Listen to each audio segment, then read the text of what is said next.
Hi everyone. Book Summary Troubled, a memoir of foster care, family, and social class by Rob Henderson. Enjoyed the video. Please subscribing to my channel for more great content like this. You'll be notified when I upload new videos. Thoughts. Highly recommend reading this memoir. You will realize how important it is to provide children stability when they are young. We over-index on education, but truly making children feel loved and giving them stability is likely more important for their development. Rob also details out luxury beliefs. You will see them everywhere after reading this. Highlights and notes. I've come to understand that a warm and loving family is worth infinitely more than the money or accomplishments I hope might compensate for them. When educated Americans discuss what's best for kids, we tend to talk about education as the be-all and end-all, when it should be seen more as the fortunate benefit of a warm and loving upbringing. I had little supervision at home, and no one who took an interest in my grades. When adults let children down, children learn to let themselves down. Making good choices is hard enough, even in the best of circumstances. Just because you know something will benefit you doesn't mean you'll actually do it.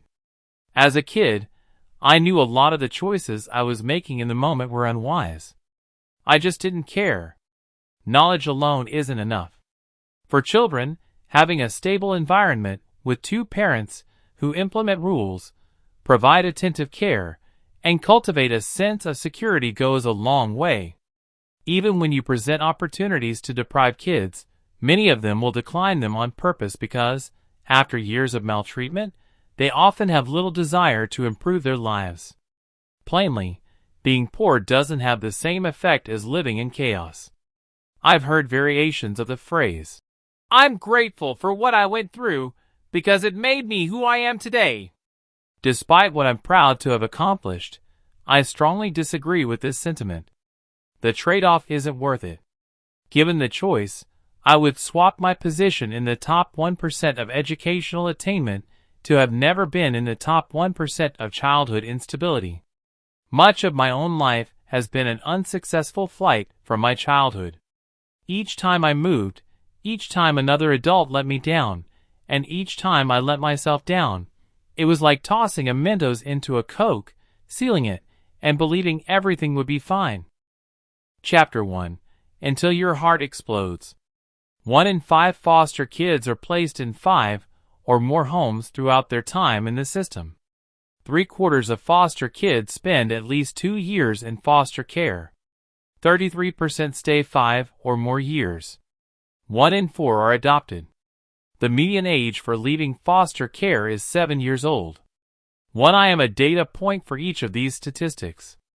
I was a kid surrounded by strangers who thought that maybe I had a learning disability or some condition that inhibited my academic progress. I don't know if they considered that never having had a family and moving all the time was a big part of why I wasn't doing well. Adults didn't seem to take my needs seriously. So why, I thought, should I take their tests and questions seriously?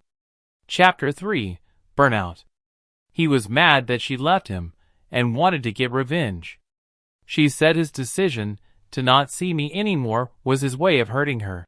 "Why would Dad not see me hurt you?" I asked, trying to sound angry instead of miserable. "Because it's hurting you, Rob." She took off her glasses and wiped her tears. Though crestfallen that my adoptive dad abandoned me, I didn't want to hurt Mom. I didn't want to hurt. I'd long associated despair with relocation. In my mind, they had become interlaced. And so, deep down, I feared that if I expressed sorrow, it would lead to a placement into yet another family. Being abandoned by my birth father when I was a baby and never knowing him was hard enough, but now, after all those foster homes, I was being discarded by a second dad. I closed my eyes and flipped the switch I had built, the one that turned off my sadness. I hugged Mom and wondered why I'd had so many moms but no dads. Chapter 4. No matter where you end up. She said kids in poor families, and of course, foster kids, are more likely to move around and change schools a lot. This increases the odds of fights breaking out because boys constantly feel the need to reestablish the pecking order. At schools where everyone already knows everyone else, fights are less frequent. I started to understand that there were reliable connections between good choices and good outcomes, and bad choices and bad outcomes. It had taken a long time for me to internalize these connections because outcomes were so often delayed. Chapter 5. Little Boy. I was also reading a lot of books during this time, and I was drawn mostly to memoirs by people who had lived tough lives. I read Black Boy by Richard Wright, This Boy's Life by Tobias Wolff, and Daughter of Joy, about a Chinese woman who worked as a prostitute in San Francisco during the gold rush. I found these books in the school library, which I'd browse alone before or after school. Whenever I felt down, it was soothing to read about others who had experienced hardship and found ways to rise above it. It seemed like whenever something good happened in my life, something bad was right around the corner. Then I'd read a few pages of a book, and I'd remember I was not alone. If, instead, I'd read stories or scrolled images of people living wonderful lives without any setbacks, it might have just led me to feel sorry for myself. Chapter 6. Stray Dogs. For as long as I could remember, I felt a constant undercurrent of throbbing rage, along with anxiety and shame, which I sometimes mistook for rage, for being abandoned, for being unwanted. But I was incapable of understanding it or communicating it. I was so overwhelmed by emotions, I didn't understand that I acted impulsively just to prove to myself and others that I wasn't weak. I'd once read that when an animal gets hurt, they know they are vulnerable and that predators will target them, so they are prone to lash out at the slightest sign of danger. Chapter 7. What's Expected of You. My favorite part of training was the camaraderie. I especially enjoyed drill and marching. The synchronized movement with others, moving as a single element, instilled a feeling of belonging. Everyone dressed the same, was held to the same expectations, and was treated on merit. As a kid, I was weighed down by instability and hopelessness. The military helped to unlock my potential because it provided a structured environment, a sharp contrast to the drama and disorder of my youth. I was surrounded by supportive people who wanted me to succeed. In this new environment, I gradually came to realize that my childhood was anomalous, and I didn't have to let it define the rest of my life. I'd been liberated from the mistakes of my past. I believed that the external comportment I had cultivated would allow me to control my internal demons and productively channel my restless energy. I learned that so much of success depends not on what people do, but what they don't do. It's about avoiding rash and reckless actions that will land us in trouble. The military presses the fast-forward button on the worst, most aggressive, and impulsive years of a young man's life, the time when a guy is most likely to do something catastrophically stupid. Studies have found that a man's likelihood of committing a crime peaks at age 19, and then gradually declines throughout his 20s. To this has led some psychologists to describe their larger appetite for violence, risk-taking, and competitiveness as the young male syndrome. Many people say that to do something difficult and worthwhile, they need to be motivated, or that the reason they are not sticking to their goals is because they lack motivation. But the military taught me that people don't need motivation. They need self-discipline. Motivation is just a feeling. Self-discipline is, I'm going to do this regardless of how I feel. Seldom do people relish doing something hard. Often, what divides successful from unsuccessful people is doing what you don't feel motivated to do. Back in basic training, our instructor announced that there are only 2 reasons new recruits don't fulfill their duties. Either you don't know what's expected of you, or you don't care to do it. That's it. Community college creates a holding pattern, where people can take and retake classes for years with some pie-in-the-sky dream of transferring to a 4-year college. 70% of community college students in California never complete their programs. The little kid who was betrayed over and over by parental figures and himself was suddenly seeking expression and validation. It felt like these internal conflicts had come out of nowhere. But the truth was they'd always been there, dormant, waiting until my environment was stable enough for me to process them. The stress I'd needed for years was now demanding to be heard. Chapter 8. Potentially Deleterious Effects. If you want to gauge your relationship with yourself and your life, put everything aside and just be alone with your thoughts. Sitting silently in rehab. No alcohol, no phone, no distractions. I found a mountain of unresolved inner pain. My understanding was that if a kid doesn't feel safe early on, then it is harder for them to ever feel safe later. Other potential consequences of lack of attachment to a parent are lower than average intelligence, delinquency, aggression, and depression. Propensity for addiction is, to some extent, genetic, but how it manifests depends on the situation. Chapter 9. Who is G.I. Bill, G.I. Joe's brother? As I browsed various online forums trying to learn about college, I came across a book published in 1983 with an intriguing title, Class, A Guide Through the American Status System by Paul Fussell. I bought a copy and discovered a new lens to understand education.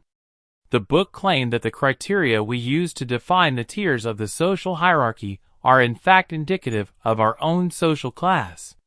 For people near the bottom, Fussell wrote, social class is defined by money.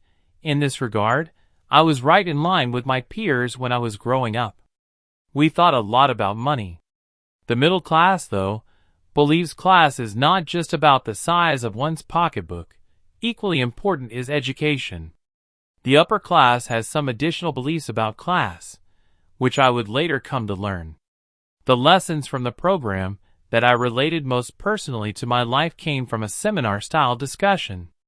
Led by the eminent Yale historian John Lewis Gaddis, the other students and I discussed the ideas of Isaiah Berlin. Berlin, a mid-20th century philosopher and historian of ideas, contrasted two different kinds of freedom. One is positive liberty. We have positive liberty to the extent that we are self-determined and can pursue and fulfill our desires.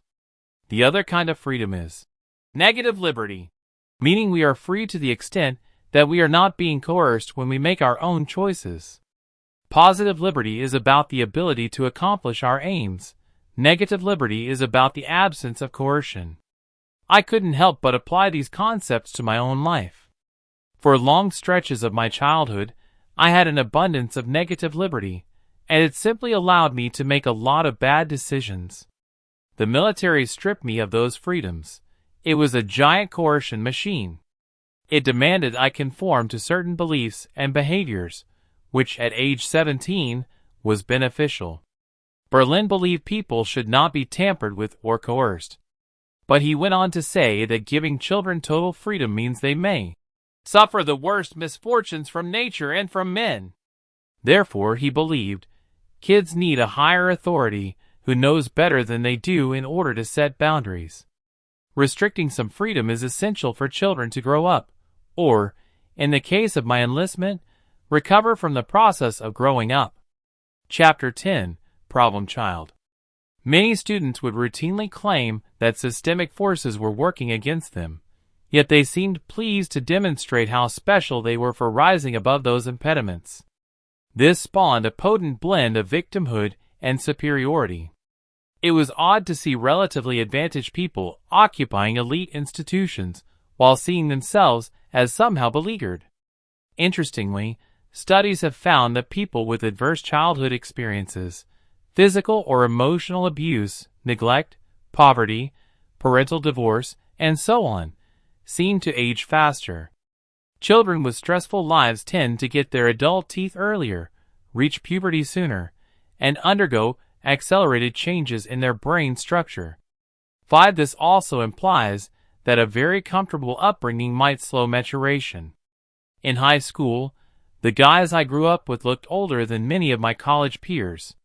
When I passed through the gates of the university and walked through downtown New Haven, I would occasionally think about how, despite their lofty rhetoric, the people educated at elite universities are often driven more by self-interest than implementing meaningful change.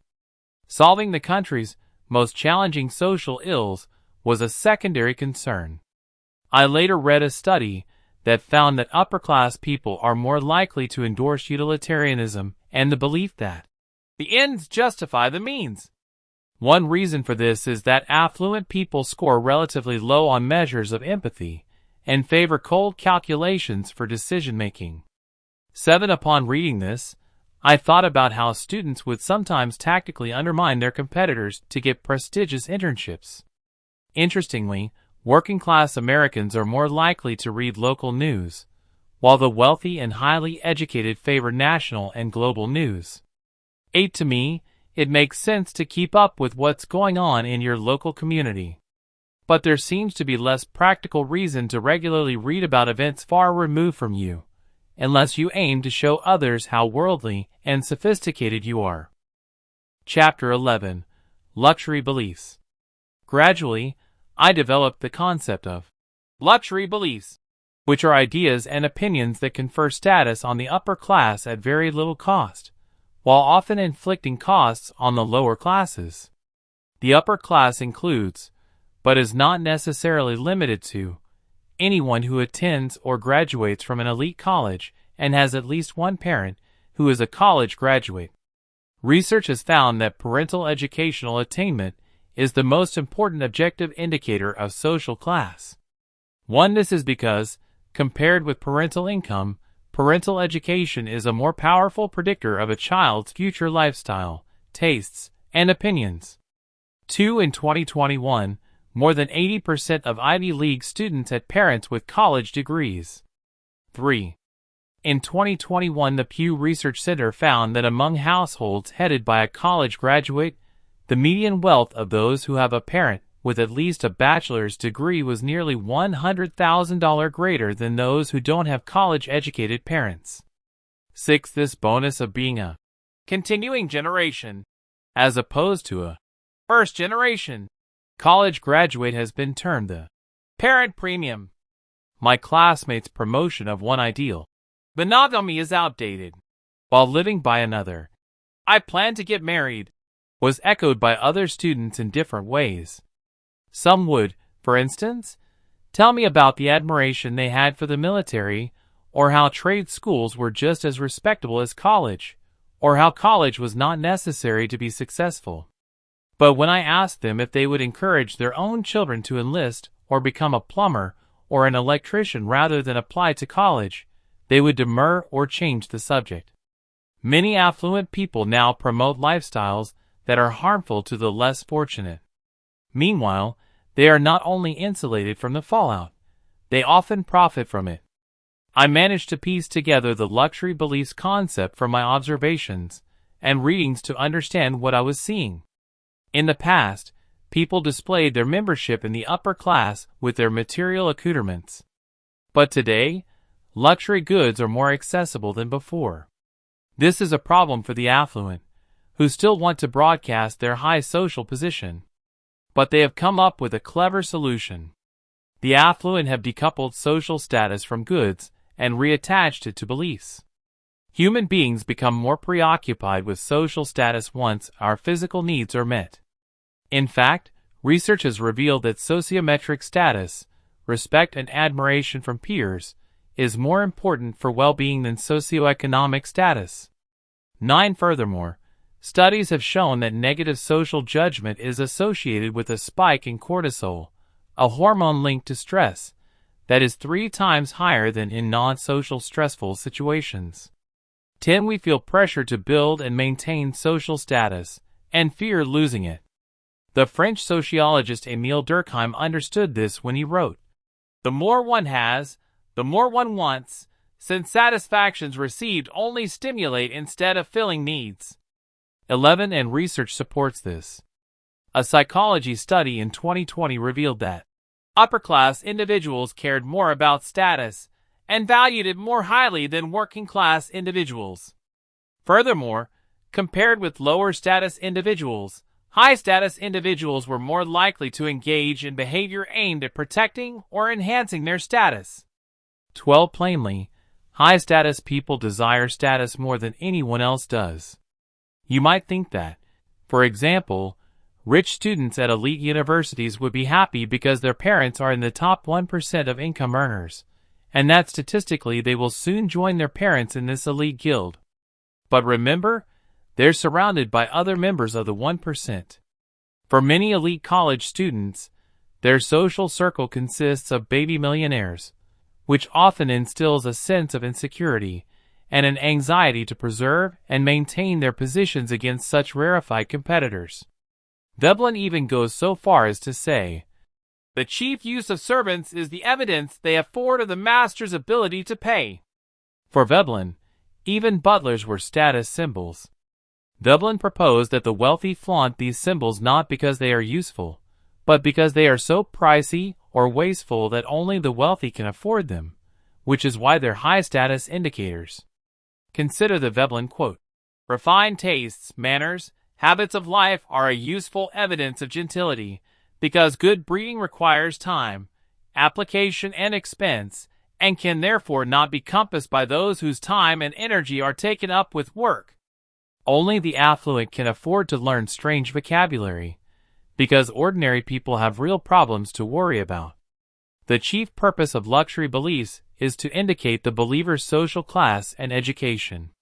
When an affluent person expresses support for defunding the police, drug legalization, open borders, looting, or permissive sexual norms, or uses terms like white privilege, they are engaging in a status display. They are trying to tell you, "I am a member of the upper class." Drugs are frequently considered a recreational pastime for the rich, but for the poor they are often a gateway to further pain. Similarly, a 2020 survey found that the richest Americans showed the strongest support for defunding the police, while the poorest Americans reported the lowest support. The poor reap what the luxury belief class sows. Unfortunately, like fashion trends that debut on the runway and make it into JCPenney 3 years later, the luxury beliefs of the upper class often trickle down and are adopted by people lower on the food chain, which means many of these beliefs end up causing social harm. It is not a coincidence that when Hamilton tickets were prohibitively expensive, affluent people loved it, and now that it can be viewed by ordinary Americans, they ridicule it. Once something becomes too popular, the elites update their tastes to distinguish themselves from ordinary people. In 2015, seeing Hamilton was a major status symbol. In 2020, it didn't mean much. And this is why the affluent suddenly turned on the musical. It's a status game, with members of the upper class distancing themselves from something that had become too popular. Once a piece of art becomes mainstream, elites must distance themselves from it and redirect their attention to something new, obscure, or difficult to obtain. The affluent relentlessly search for signals that distinguish them from the masses. A common rebuke to those who are not fully up to date on the latest intellectual fads is, "Educate yourself." This is how the affluent block mobility for people who work multiple jobs, have children to care for, and don't have the time or means to read the latest bestseller that outlines the proper way to think about social issues. Interestingly, it seems like many people who earn status by working hard are able to boost their status among their peers even more by saying they just got lucky. This isn't just limited to my own observations either. A 2019 study found that people with high income and social status are the most likely to attribute success to mere luck rather than hard work. 24 Both luck and hard work play a role in the direction of our lives, but stressing the former at the expense of the latter doesn't help those at or near the bottom of society.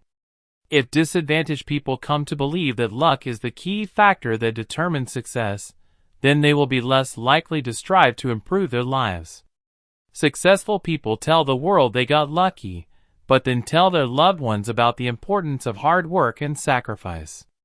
Critics of successful people tell the world those successful people got lucky, and then tell their loved ones about the importance of hard work and sacrifice. Chapter 12. Twistable Turnable Men. Whatever sympathy you felt while reading my story, please channel it toward kids currently living in similarly unpromising environments. And then think carefully about the luxury beliefs, practices, and policies that gave rise to their predicaments. When adults make children feel like they're incapable of being loved, kids retain those feelings, and they often don't go away. And when children feel unworthy of love, they want to hurt people and do bad things. According to some schools of thought within psychology, very young children are implicitly preoccupied with 3 questions. 2 first, am I a lovable person who is welcome here? The answer kids perceive from those around them is critical for how they feel about themselves. If the answer is no, then their self-esteem is thwarted. Kids long to earn the gleam from their parents' eye. If they don't receive this, then they have difficulty cultivating a sense of vitality and self-worth. Second question, how can a small, inexperienced being like me cope with this vast world and all these overwhelming feelings? If kids have parents that are calm and reliable, then they will develop an internal sense of security as they reach maturity. If not, they often find harmful ways to cope as a means of escaping awareness of their own vulnerability. The third question, am I like other people, and am I accepted by them, or am I weird and unacceptable? When kids are in a stable environment with reliable parents and predictable patterns, they feel integrated into a social environment and find it easier to befriend peers who want the best for them. Living in such instability can often redirect a kid's trajectory regardless of their interests or capabilities. In fact, childhood instability has a much stronger effect than family socioeconomic status for a variety of important outcomes, including education. This is clear when comparing children living in poverty with children living in foster care. In the Los Angeles County foster care system, where I grew up, for example, only 64.5% of foster kids graduate from high school. But the graduation rate for students categorized as socioeconomically disadvantaged is 86.6%, the same as the overall average in LA. We now live in a culture where affluent, educated, and well-connected people validate and affirm the behaviors, decisions, and attitudes of marginalized and deprived kids that they would never accept for themselves or their own children. And they claim to do this in the name of compassion. The end. Thank you for watching. Please subscribe, like, and share. See you in next videos.